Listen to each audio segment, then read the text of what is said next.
ఏదైతే Madhav Nagar railway bridge ఉందో నిజామాబాద్, మరి దాదాపు 2020 సంవత్సరంలో దీనికి శాంక్షన్ అయినట్టు చూపెడుతున్నారు. మరి 2022లోనే టెండర్ అయ్యి మరి కాంట్రాక్టర్ పనులు ప్రారంభించిండు.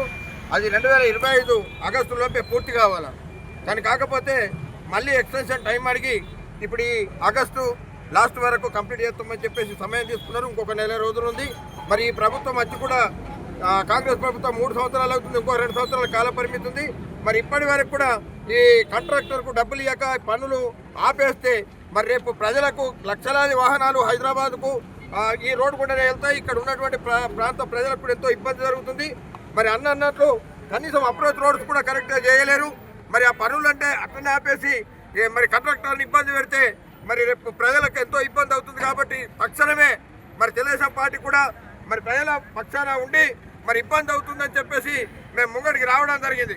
ఇప్పటికైనా మన మొన్నటి రోజు మరి మహేష్ గౌడ్ ఏదైతే గౌరవ మహేష్ గౌడ్ ఉన్నాడో పిసిసి అధ్యక్షులు నిధులు కూడా తొందరలో విడుదల చేసి కంప్లీట్ చేస్తామని అంటున్నారు. మీరు ఇప్పుడు నిధులు విడుదల చేస్తామని చెప్తున్నారు. నిధులు ఎప్పుడు విడుదల అవుతాయి, మరి పనులు ఎప్పుడు కంప్లీట్ అవుతాయని చెప్పేసి మేము మా తెలుగుదేశం పార్టీ తరఫున కాంగ్రెస్ను ప్రశ్నిస్తున్నాం. ఇప్పటికైనా మీరు ఈ పనులను యుద్ధ ప్రాతిపదికన ఈ తెలుగుదేశం ప్రభుత్వం వారు ఏదైతే ఈ ధర్నాకు వచ్చి ఇక్కడ ప్రజల దృష్టికి తీసుకొచ్చిన ప్రభుత్వం దృష్టికి ఇప్పటికైనా కంప్లీట్ చేయాలని చెప్పేసి మా బక్కిరి నరసింహన్న రాష్ట్ర మాజీ అధ్యక్షుడు ఎక్స్ఎమ్మెల్యే గారు వచ్చిండ్రు.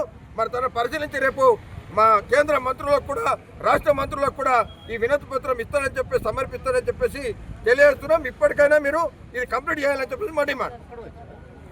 భారతదేశంలో సైలెంట్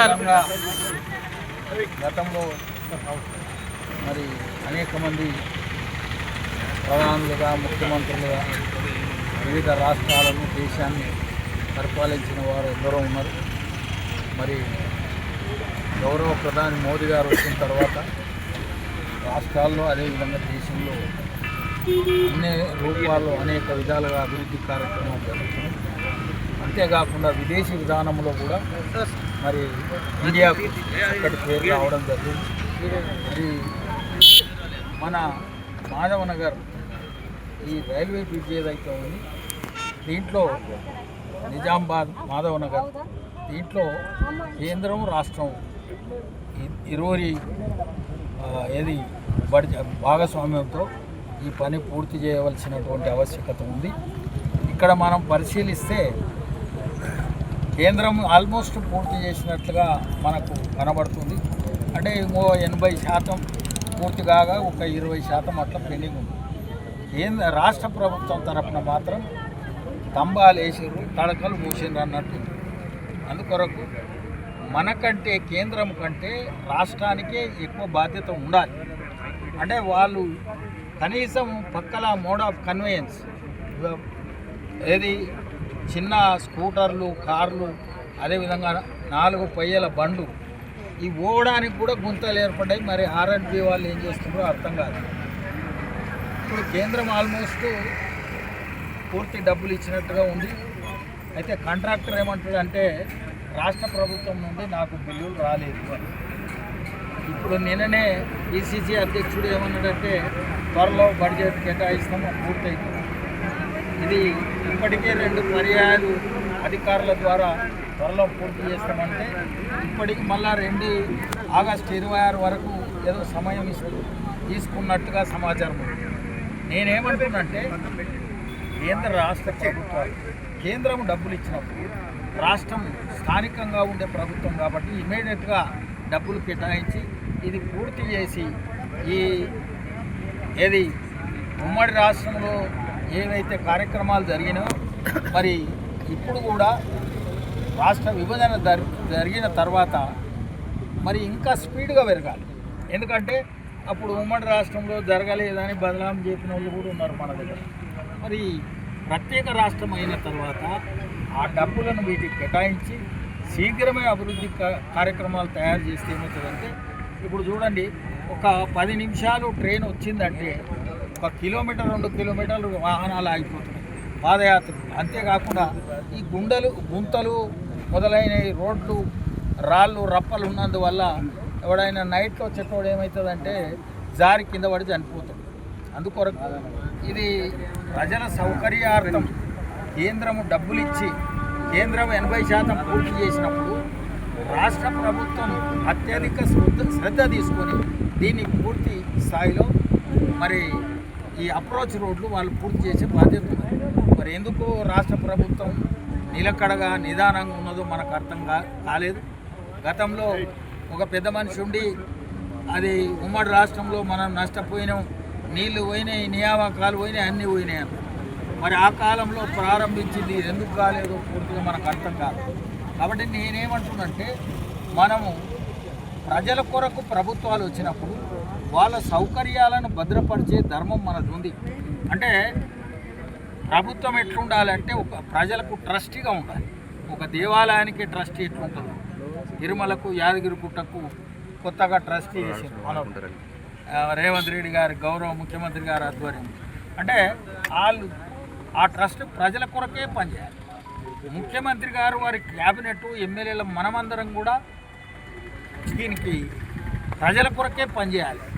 అందువల్ల నేనేమంటున్నానంటే సాధారణంగా ఒక పార్టీ ఇంకో పార్టీని తిట్టడానికే ఎక్కువ సమయం కేటాయించే రోజులు వచ్చినాయి. ఉమ్మడి రాష్ట్రంలో ఇంత బూతులు మాట్లాడే వ్యవస్థ లేదు. ఇలా గౌరవ స్థానిక ఎంపీ గారు బ్రహ్మాండంగా కేంద్రం ఇచ్చిన డబ్బులు వీళ్ళు ఎందుకు చొరవ తీసుకోవడం లేదు, ఎందుకు ఆలస్యమైంది, గత ప్రభుత్వం ఇప్పటి ప్రభుత్వం నిర్లక్ష్యానికి గురి కావడానికి కారణం ఏందనేది ఎంపీ గారు క్లియర్గా చెప్పడం జరిగింది. అందుకొరకు మేము కూడా కేంద్రంలో మా భాగస్వామ్యం ఉంది. తెలుగుదేశం పార్టీ ఏది మంత్రులు ఉన్నారు, గౌరవ మంత్రివర్యులు. అందుకొరకు నేనేమంటున్నంటే నాకు తెలిసినంత వరకు 80% కేంద్రం పూర్తి చేసిందంటే అక్కడ ఇంకా పెండింగ్ ఏం లేదు. బహుశా 2-3 నెలల కేంద్రం పూర్తి చేస్తుంది. రాష్ట్ర ప్రభుత్వానికే మరి తెలుగుదేశం పార్టీ డిమాండ్ ఏంటంటే శీఘ్రమే ఇది పూర్తి చేసే వరకు ఇరువైపులా మట్టి రోడ్డునైనా భద్రంగా చేయాలి. మనం ప్రభుత్వం ఉన్నది ప్రజల కొరకు, ప్రజల సౌకర్యం ఉంటే మళ్ళీ ప్రభుత్వాన్ని మళ్ళీ తెచ్చుకోవడం, వాళ్ళకి ఇబ్బందులు కలిగిస్తే చెవిన పోతుంది మామూలు. అందుకొరకు మరి ఈ కార్యకర్తలందరూ కూడా ఇంకా తెలుగుదేశం ఇంగ్యాడున్నది అనే వాళ్ళు కూడా ఉన్నారు. కానీ ఒక్కడున్నా గొప్పది. జై తెలుగుదేశం.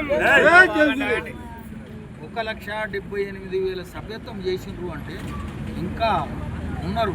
ఎన్టీఆర్, చంద్రబాబు నాయుడు, లోకేష్ గారి నాయకత్వం. లోకేష్ గారు అయితే ఇప్పుడు యువ నాయకుడు, జాతీయ వర్కింగ్ ప్రెసిడెంట్గా రావడం జరిగింది.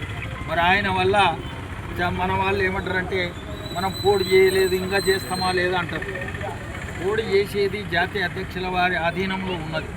మనం ఏంటంటే ఇవాళ లోకేష్ గారు చొరవ వల్ల చనిపోయిన ప్రమాదవశాత్తు మరణించిన వాళ్ళకి 515 మందికి 10,04,09,600 బ్రహ్మాండంగా మనం చనిపోతే కానీ కొంతమంది ఆరోగ్యానికి, విద్య గురించి ఈ విధంగా ఇచ్చినాం. అందుకొరకు తెలుగుదేశం పార్టీ ఖాళీ స్వచ్ఛంద సంస్థ కాదు, ఎన్టీఆర్ పేరు పెట్టిన ట్రస్ట్ ద్వారా కూడా మేడం భువనేశ్వర్ గారి ఆధ్వర్యంలో పొరుగు రాష్ట్రాలకు మన రాష్ట్రాలకు కూడా ఆర్థికంగా కానీ ఏదన్నా